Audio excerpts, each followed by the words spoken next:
Determine whether the series is absolutely convergent, conditionally convergent, or divergent.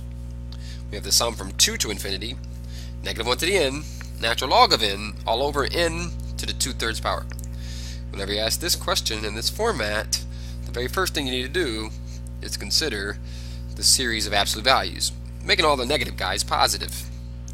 For us, that's just going to drop off the alternating part, and then we have ln n over n to the 2/3 power. We need to figure out what this series does. It turns out you can integrate it, but it's going to be integration by parts. It's going to be kind of tough. When we can instead use the direct comparison test. When using the direct comparison test, often what you do is you replace log n with a 1.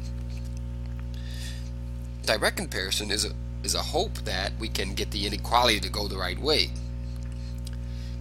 When you get your b sub n, you have to know what the series does on b sub n.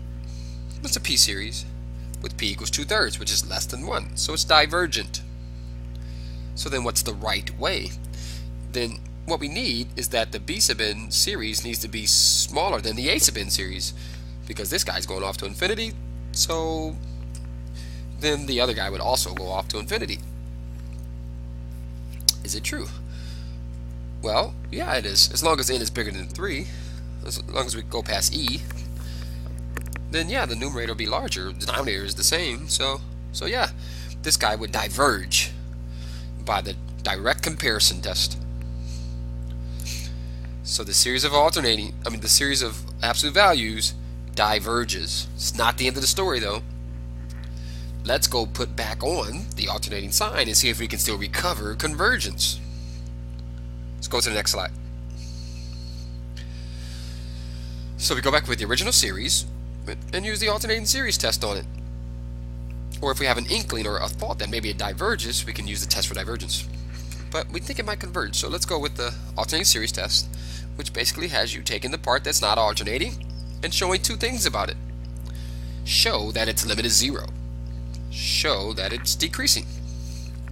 So first up is a limit 0. We can just sort of use our sort of growth argument.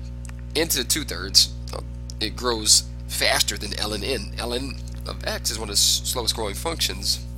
Even a fractional power, something between 0 and 1 as a fraction power, grows faster. And so because the denominator grows faster than the numerator, the limit's definitely 0. Decreasing, it's a little harder to say, but basically it's true. If I put a little bit more in the numerator and a little bit more in the denominator, the next term would be smaller than the current term. To actually prove it, it's some trouble, but ultimately what you're putting in the denominator is larger than what you're putting in the numerator, and log grows so slowly.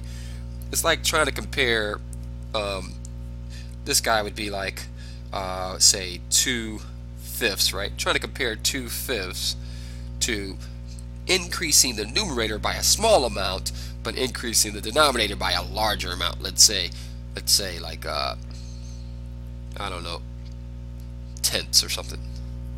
So 2/5, which is 40% or whatever, and then we have 30%. This guy is smaller. So if you increase the denominator by more than you're increasing the numerator, ultimately you have a smaller fraction. So there we have it. We have decreasing. Okay, great.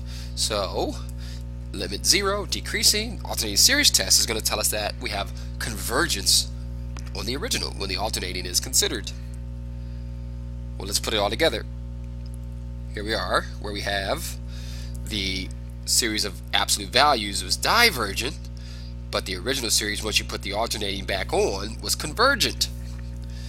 We were able to still recover convergence. It's a weaker convergence. It's called conditional convergence.